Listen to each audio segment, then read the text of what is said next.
Hello. Hello, હા બોલો. હું તમારા ભત્રીજાનો છોકરો બોલું છું, બટુકભાઈનો, અને મારું નામ સુમિત છે. સૃષ્ટિની રચના કેવી રીતના થઈ અને કોને કરી? સારું, બટુકભાઈનું બાળક, હા સુમિત, બરાબર. સૃષ્ટિ રચના કેવી રીતે થઈ અને કોને કરી એ જ જાણવા માંગો છો ને? હા હા. સારું, તો છેલ્લે સુધી ધ્યાનથી સાંભળજો, બરાબર. હા. સૃષ્ટિ રચના કેવી રીતે થઈ અને કોને કરી છે, બરાબર. ધ્યાનપૂર્વક સાંભળજો. જ્યારે કોઈ વસ્તુ હતી નહીં, અનંત પ્રકાશ હતો, પ્રકાશી પ્રકાશ, અનંત પ્રકાશ. એ અનંત પ્રકાશમાંથી એક શબ્દ પ્રગટ થયો. એ શબ્દ ઓમકાર છે. ઓમ, આ શબ્દ પ્રગટ થયો. એટલા માટે ઓમકાર શબ્દને પણ પરમપિતા પરમાત્મા કહેવામાં આવે છે. અને ઓમકાર શબ્દ સર્વવ્યાપક છે, બરાબર. તો અનંત પ્રકાશ જેનું કોઈ રૂપ નથી, પ્રકાશનું કોઈ રૂપ ન હોય, કોઈ ચિત્ર પણ ન હોય, અને એમાંથી ઓમકાર શબ્દ પ્રગટ થયો, તો એ શબ્દનું પણ કોઈ રૂપ નથી, એ પ્રકાશ સ્વરૂપ જ છે. એટલા માટે આ બંને, ઓમકાર શબ્દ અને અનંત પ્રકાશ, એ પરમાત્મા છે. હવે ઓમકારમાંથી સોહમકાર પ્રગટ થયો. સોહમ એ શબ્દ છે. એ ઓમકાર રૂપી પરમપિતા પરમાત્મા જે સર્વવ્યાપક છે, એમાંથી સોહમ શબ્દ પ્રગટ થયો, બરાબર. પછી જે અનંત પ્રકાશ છે, એમાંથી જ આત્મા પ્રગટ થયો. આત્મા પણ એક પ્રકાશ સ્વરૂપ છે. સરવાળે બે, જેમ ઓમકારમાંથી સોહમ પ્રગટ થયો, એમ અનંત પ્રકાશમાંથી પ્રકાશ પ્રગટ થયો. સરવાળે બે એક જ વસ્તુ છે. જેમ તમારે સમજવું એમ બે રીતે સમજાવું છું, બરાબર. તો આ રીતે પ્રકાશ સ્વરૂપ આત્મા, જેમ અનંત પ્રકાશ, માનો કે એક મોટો અગ્નિ છે, અગ્નિનો એક આખો મોટો ગોળો છે, એની અંદરથી એક ગોળામાંથી એક નાનો ટુકડો, બહુ ખૂબ જ બારીક નાનો ટુકડો અગ્નિના ગોળામાંથી અલગ થઈ જાય, એટલે એ અગ્નિ જ કહેવાય ને. એ ગોળા, મોટા ગોળામાંથી નાનો અગ્નિનો એક ગોળો પ્રગટ થઈ ગયો, નીકળી ગયો, અલગ થયો, એટલે એ પણ પ્રકાશ જ કહેવાય ને, કારણ કે અગ્નિમાંથી પ્રગટ અગ્નિ જ થાય. એમ અનંત પ્રકાશ રૂપી એમાંથી આ એક પ્રકાશ રૂપ આત્મા પ્રગટ થયો, નાનો. જેમ આખો સમુદ્ર છે, એને તમે પરમાત્મા સમજો. એની અંદરથી એક લોટો પાણી અલગ પડી ગયું, એટલે એક લોટા પાણીને તમે આત્મા સમજી લો અને સમુદ્રને પરમાત્મા સમજી લો. જેમ કે સમુદ્રમાંથી એક બૂંદ અલગ પડી ગયું, એ બૂંદને આત્મા સમજી લે, સમુદ્રને પરમાત્મા સમજી લે. તો એ બૂંદ જે છે, એને અલગ પાડનાર સરવાળે એ સમુદ્ર રૂપી પરમાત્મા જ છે. અનંત પ્રકાશમાંથી એક નાના પ્રકાશને અલગ કરનાર, મતલબ એમાંથી પ્રગટ કરનાર, એ સરવાળે પરમાત્મા જ છે. ઓમકાર રૂપી પરમાત્મામાંથી સોહમ પ્રગટ થયો, એ સરવાળે સોહમને આત્મા કહેવાય છે, ઓમને પરમાત્મા કહેવાય, બરાબર. હવે આવી રીતે એ ઓમકાર દ્વારા સોહમ પ્રગટ થયો, બરાબર. અથવા તો અનંત પ્રકાશમાંથી આત્મારૂપી એક પ્રકાશ પ્રગટ થયો, બરાબર. પછી એ આત્મારૂપી પ્રકાશ એને ચિત્ત પ્રગટ કર્યું. ચિત્તને સ્થૂળતા કહેવાય છે, બરાબર. હું ઘણી વાર કહું છું અંતઃકરણ, બરાબર. એવી જ રીતના સમજી લેવાનું છે. તો એ જે ચિત્ત છે, ચિત્તરૂપી સ્થૂળતા, એ પ્રગટ ક્યાંથી થઈ? આત્મામાંથી. હવે સોહમને પણ સુરતા કહેવાય છે. એ સોહમરૂપી સુરતા એની અંદર છે. કેવી રીતે? હમરૂપી સુરતા અને સો એ આત્મા. તો એ આત્મા ઓમકારમાંથી આવ્યો ને, બરાબર ને? એવી જ રીતના આ સમજવાનું છે, બરાબર? હવે આ રીતે ચિત્તરૂપી સુરતામાંથી ચિત્તે 3 ગુણ પ્રગટ કર્યા: રજોગુણ, તમોગુણ અને સત્યગુણ. ચિત્તમાંથી પ્રગટ થયા. રજોગુણ જેને સૃષ્ટિનું નિર્માણ કર્યું, પછી સત્વગુણ દ્વારા પાલન કરવામાં આવ્યું, અને રજોગુણ દ્વારા જેમ કે પ્રગટ કરવામાં આવ્યું, સત્વગુણ દ્વારા પાલન કરવામાં આવ્યું, અને તમોગુણ દ્વારા નાશ કરે. આને પ્રકૃતિ પણ કહી શકાય છે. સર્જન, પાલન અને સંહાર. પણ પ્રકૃતિની પાછળ શક્તિ કોની છે? પુરુષની. પુરુષ એ આત્મા, બરાબર? જેમ કે શિવ શક્તિ. શક્તિને તમે ટોટલ પ્રકૃતિ સમજી શકો છો અને શિવને આત્મા સમજી શકો છો. ચિત્તને તમે શક્તિ સમજી શકો છો અને આત્મા એને તમે શિવ સમજી શકો. જેમ તમારે સમજવું હોય તેમ, બરાબર? હવે આ 3 ગુણની, રજોગુણ, તમોગુણ અને સત્વગુણની પાછળ કઈ શક્તિ કામ કરે છે? ચિત્તરૂપી સુરતા. એને મેં પ્રકૃતિ પણ કીધી છે, આત્માને પુરુષ કીધો છે. તો અહીં ચિત્તરૂપી સુરતા દ્વારા આ 3 ગુણ ચલાવવામાં આવે છે, બરાબર? ચિત્તની શક્તિ દ્વારા, સુરતાની શક્તિ દ્વારા 3 ગુણ ચાલે છે. તો સુરતારૂપી, ચિત્તરૂપી શક્તિ કોની શક્તિ ચાલે છે? આત્માની શક્તિ છે. આત્મા કોની શક્તિ ચાલે છે? અનંત પ્રકાશરૂપી પરમાત્માની શક્તિથી. કારણ કે પરમાત્મા એક જ છે, આત્મા અનેક છે. આ પણ નોટ કરજો, બરાબર? હવે એ રજોગુણમાંથી પછી સૃષ્ટિનું નિર્માણ થયું, એટલે રજોગુણમાંથી મન પ્રગટ થયું. મન, બરાબર? આપણને નર અને નારીમાં કેમ, જ્યારે હું ઘણી વાર કહું છું કામાગ્નિ પ્રગટ થાય, તો કામાગ્નિ ક્યાંથી પ્રગટ થાય છે? મનમાંથી. તો કામનું બીજ કોણ છે? મૂળ જો કામનું બીજ હોય તો એ મન છે.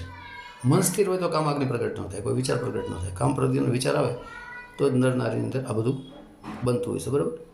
તો એમ અહીં સૃષ્ટિનું સર્જન કર્યું, મતલબ પહેલાં મન પ્રગટ કર્યું.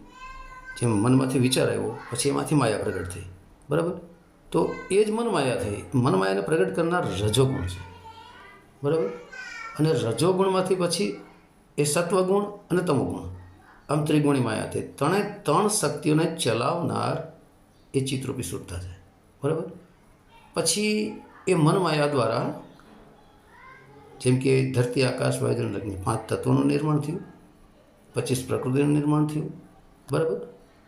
પછી શબ્દ, સ્પર્શ, રૂપ, રસ, ગંધ આ પણ નિર્માણ થયું. કામ, ક્રોધ, લોભ, મદ, મોહ આ પણ નિર્માણ થયું. સ્થૂળ, સૂક્ષ્મ, કારણ, મહાકારણ, કેવલ આ પણ નિર્માણ થયું, બરાબર?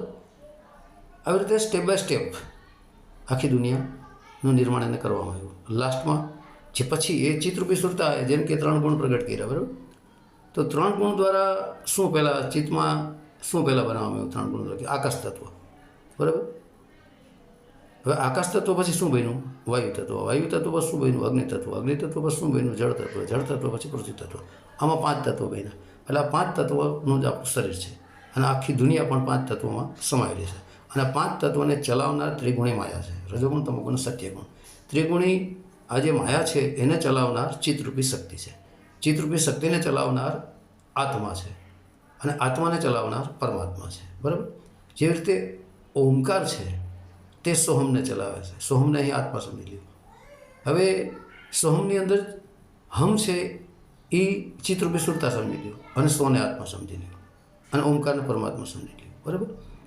હવે જે હમ, સો પ્લસ હમ, સોને આત્મા સમજો, હમને સુરતા સમજો, બરાબર? અથવા સોને આત્મરૂપી ગુરુ સમજો અને હમને ચિત્તરૂપી સુરતા સમજો, જે તમારે સમજવું છે, બરાબર? આવી રીતના આ નિર્માણ આખું થયું છે. જેમ કે પરમાત્મામાંથી આત્મા, આત્મામાંથી ચિત્ત, ચિત્તમાંથી 3 ગુણ, 3 ગુણમાંથી મનમાયા, મનમાયામાંથી 5 તત્વ, 5 તત્વમાં 25 પ્રકૃતિ, 5 શરીર, ટોટલ XYZ વિષય વાસનાઓ ટોટલ, બરાબર? આવી રીતે જેમ ગીતાની અંદર એક ઉલટું ઝાડ છે પીપળાનું, જેમાં એ ઝાડ પીપળાનું છે એમાં મૂળ છે. એ મૂળ છે ને એને અહીં તમે પરમાત્મા સમજી લો, મૂળ માલિક. પછી થડ છે એને તમે આત્મા સમજી લો, બરાબર? કે ચિત્તરૂપી સુરતા સમજી લો. એમાંથી ત્રણ ડાળીઓ બીજી છે એ રજોગુણ તમોગુણ સત્વગુણ સમજી લો. એમાંથી પછી 5 તત્વો પ્રગટ થયા, 25 પ્રકૃતિ પ્રગટ થઈ, બધું XYZ. બરાબર. ગીતામાં આવે જ છે ને કે અક્ષર પુરુષ એક પેડ હે, નિરંજન બાકી ડાલા, તીન ગુણ તીન શાખા જાન, પાત્રો કે સંસાર. બરાબર. આવી રીતે જે મૂળ છે એ મૂળ માલિકને જ અહીં પરમાત્મા કહેવામાં આવે છે. બરાબર. મૂળ માલિક છે ને એ પરમાત્મા છે. પછી થર્ડ છે ને એ આત્મા છે, અક્ષર પુરુષ. બરાબર. ગીતામાં કહે છે ને અક્ષર પુરુષ, અક્ષર પુરુષ ને પરમ અક્ષર પુરુષ. તો મૂળ માલિકને તમે અહીં પરમ અક્ષર પુરુષ સમજો. મૂળ જો અદૃશ્ય હોય, મૂળ દેખાતા નથી, એમ આત્મા અને પરમાત્મા બંને દેખાતા નથી, એનો માત્ર અનુભવ થાય, પણ ચિત્તરૂપી સુરતા દ્વારા એનું દર્શન થઈ શકે છે. બરાબર. આ જ રીતે સમજવાનું છે. હવે મૂળને તમે અહીં પરમપિતા પરમાત્મા સમજી લો, થર્ડને તમે આત્મા સમજી લો, એની વચ્ચેનો ગેપનો ભાગ છે એને ચિત્તરૂપી સુરતા સમજો. એમાંથી 3 ડાળી પ્રગટ થઈ, એને તમે રજોગુણ તમોગુણ સત્વગુણ સમજી લો. 3 ડાળીમાંથી 5 ડાળી બીજી એક્સ્ટ્રા ફૂટી, એને 5 તત્વ સમજી લો. 5 ડાળીમાંથી 5 બીજી થઈ, અને 25 પ્રકૃતિ સમજી લો. એટલે લાસ્ટમાં જે પાંદડા છે એને તમે આ સંસાર સમજી લો. બરાબર. આ જ રીતે આ દુનિયાનું સઘળું નિર્માણ થયું છે. બરાબર. હવે ત્યાં સુધી પહોંચવા માટે જેમ કે હું કોણ છું, ક્યાંથી આવેલો, હવે પછી ક્યાં જવાનો છું. બરાબર. તો હું કોણ છું? હું એક આત્મા છું. ક્યાંથી આવ્યો છું? પરમાત્મામાંથી. હવે પછી ક્યાં જવાનું? ભક્તિ ભજન કરી ગુરુ પાસેથી જ્ઞાન લઈ, સાચા ગુરુ પાસે પરમાત્મા પાછું સમાઈ જવાનું. બરાબર. તો કેવી રીતે સમાવાનું છે? જેવી રીતે પાતરૂપી સંસાર, પાંદડા છે સંસાર છે, જૂના આવે નવા ખરી જાય, એવી રીતે સંસારથી વિરક્ત થાવ. સંસારમાં રહેવા છતાં સંસારથી વિરક્ત. બરાબર. તો એ પાંદડા જે છે ને તમે સમાવી લ્યો 25 પ્રકૃતિમાં. પાતરૂપી સંસાર મતલબ સંસારને તમે સમાવી લ્યો 25 પ્રકૃતિમાં. 25 પ્રકૃતિને તમે સમાવો 5 તત્વોમાં. 5 તત્વોને સમાવો 3 ગુણમાં. 3 ગુણને સમાવો ચિત્તમાં. ચિત્તને સમાવો આત્મામાં. આત્માને સમાવો પરમાત્મામાં. વાત ખલાસ. પણ આત્મ અવસ્થાને જ્યારે પ્રાપ્ત કરીએ ત્યાર પછી જ પરમાત્મા અવસ્થાની ખબર પડે, પરમાત્માના ઘરની. ત્યાં સુધી અસંભવ, ખબર જ ન પડે. બરાબર. જેવી રીતે માનો કે આપણે એક ઘર બનાવ્યું, એ ઘરના ચારે ચાર ખૂણા હાવ ખાલી છે, બિલકુલ એની અંદર કાંઈ છે નહીં. બરાબર. એવી જ રીતના સમજી લ્યો કે ખાલી જે છે જેમાં કાંઈ છે નહીં, એ ખાલીને તમે આત્મા સમજી લ્યો. બરાબર. ખાલીને તમે આત્મા સમજો. હવે આત્માને ચિત્ત રૂપી સુરતા પ્રગટ કરી આત્માએ, અને ઘર બનાવ્યું એને 5 તત્વનું ઘર બનાવ્યું એવું સમજી લ્યો. બરાબર. પછી એ ઘરની અંદર આપણે કોરું ઘર, ચારે ખૂણા ખાલી હોય ને આપણે ઘર બનાવતા હોય છે, અને પછી એ ઘરની અંદર આપણે જેમ કે તમામ જીવન જરૂરિયાત વસ્તુઓ ઘરમાં રાખતા હોય છે, જેમ કે ફ્રીજ ને કબાટ ને ગાદલા ને ગોદડા ને સેટીયું, ખાટલા, પલંગ ને આ ને તેન સામગ્રી બધી આપણે ઘરમાં ભરી દીધી. બરાબર. હવે બધું ઘર ભરાઈ ગયું, આપણું રહેવાની વ્યવસ્થા પૂરતું ખાલી રહ્યું. બરાબર. એ જ રીતના જેવી રીતે આપણે ઘરની અંદર બધું ભર્યું છે એવી જ રીતના ઘરને પાછું ખાલી કરી નાખો એટલે ઘર સાફ થઈ જાય ને. જેમ આપણું 5 તત્વનું ઘર, ધરતી આકાશ વાયુના અગ્નિ, 5 તત્વના ઘરની અંદર આ ચિત્તરૂપી સુરતા એ શું ભર્યું છે? કામ, ક્રોધ, લોભ, મદ, મોહ, શબ્દ, સ્પર્શ, રૂપ, રસ, ગંધ, છલ, કપટ, ઈર્ષા, તારી મારી, હું મેં, વાદ વિવાદ, ખેત ખોદની, માન, મોટાઈ, અહંકાર, બળાઈ, મોહ, માયા, ટોટલ એ આ ઘરની અંદર ભર્યું છે. એટલે આ ગંદકી, આ ઘરની અંદરથી આ ગંદકી તમે સાફ કરી નાખો એટલે ચિત્તરૂપી સુરતા થઈ ગઈ ચોખ્ખી. ચિત્તરૂપી સુરતા થઈ ગઈ ચોખ્ખી. પછી નિર્મળ ચિત્ત બની ગયું. નિર્મળ એટલે મેલ બધો નીકળી ગયો. એ નિર્મળ રૂપી ચિત્તરૂપી સુરતા પછી આત્મ સ્વરૂપ બને. આત્મ સ્વરૂપ બને અને પરમાત્મામાં લઈ થઈ જાય. પણ આત્મ સ્વરૂપ આ ચિત્તરૂપી સુરતાને કેવી રીતે બનાવવી, કેમ ત્યાં જોડવી, એના માટે એક શીલવંત સાધુ, સાચા સંત, સદાચારી, વિષય વાસના રહિત, ઇન્દ્રિયાતીત આવા સંત જો મળે અને એ ભજન ભક્તિ બતાવે તો આપણે જ્યાંથી આવ્યા છીએ ત્યાં પાછા જઈ શકીએ. બરાબર.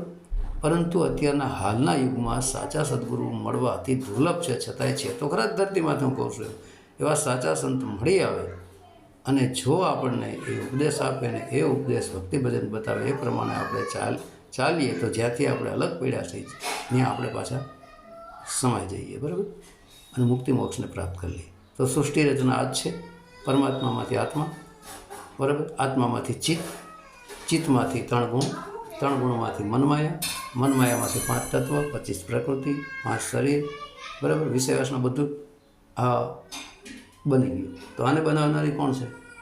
ચિત્તરૂપી સુરતા. ચિત્તરૂપી સુરતાને શક્તિ આપી કોને? આત્માએ. આત્માને શક્તિ આપી કોને? પરમાત્માએ. એટલે સરવાળે સઘળી જે દુનિયા છે, સૃષ્ટિ કરતા ધરતા, આખી સૃષ્ટિનું નિર્માણ કરતા પરમપિતા પરમાત્મા છે, ઓમકાર રૂપી શબ્દ છે. બરાબર. પછી આ બધું જે ખેલ ચાલી રહ્યો છે એ 3 ગુણનો ખેલ છે, રજોગુણ, તમોગુણ ને સત્વગુણનો. રજોગુણના તમોગુણને દબાવી તમે સત્વગુણમાં આવો તો ભક્તિ ભજન લાગે. બરાબર. બાકી રજોગુણમાં રહ્યો, તમોગુણમાં રહ્યો તો આ દુનિયા ચાલતી રહે. અને આ બધાની અંદર મોટામાં મોટું જો કોઈ બાધક હોય તો એ અવચેતન મન છે. અવચેતન મન સંકલ્પ વિકલ્પ કરે છે. સંકલ્પ વિકલ્પ કરીને પછી બુદ્ધિને આપે છે. બુદ્ધિ નક્કી કરીને પછી અહંકાર આચરણમાં મૂકીને એ પ્રમાણે કામ કરતા હોય છે. બરાબર. તો સર્વપ્રથમ અવચેતન મન શૂન્ય અવસ્થામાં આવી જાય, જ્યાં કોઈ સંકલ્પ વિકલ્પ ઉઠે જ નહીં. એટલે ચિત્તરૂપી સુરતા બની જાય બધું. પછી ચિત્તરૂપી સુરતા નિર્મળ બનતા આત્મ સ્વરૂપને પ્રાપ્ત કરે છે અને આત્મા પરમાત્મ સ્વરૂપને પ્રાપ્ત કરી લે છે. આવી રીતના દુનિયા બની છે. જેવું ઘણીવાર આ વાતની વાત કરી ગયો છે કે અક્ષર પુરુષ એક પેઢે નિરંજન વાકી ડારા તીન ગુણ તીન શાખા જન પાત્રોપી સંસાર. બરાબર. તો આખું જે પીપળાનું વૃક્ષ છે એ કોના આધારે છે? મૂળના આધારે. એ મૂળિયામાંથી જ મૂળને પરમાત્મા સમજો, થડને આત્મા સમજો. બરાબર. અને એની અંદરથી થોડો ગેપ રહે છે, બાકી એને ચિત્રપી સુરતા સમજો ને એમાંથી 3 ડાળીઓ ફૂટે ને 3 ગુણ સમજો, 3માંથી 5 ડાળીઓ 5 તત્વ સમજો, એમાંથી 25 ને 25 પ્રકૃતિ સમજો, લાસ્ટમાં પાંદડું અને સંસાર સમજો. આની અંદર XYZ બધું આવી જાય. તો સૃષ્ટિ રચના આવી રીતે થઈ છે. અને સૃષ્ટિ રચનાનો કરતા ધરતા જે છે પરમપિતા પરમાત્મા છે. ઓમકાર કહો તો ભલે અને અનંત પ્રકાશ કહો તો ભલે. બરાબર. તો હવે જય ગુરુદેવ. સત્ય સનાતન ધર્મને જય.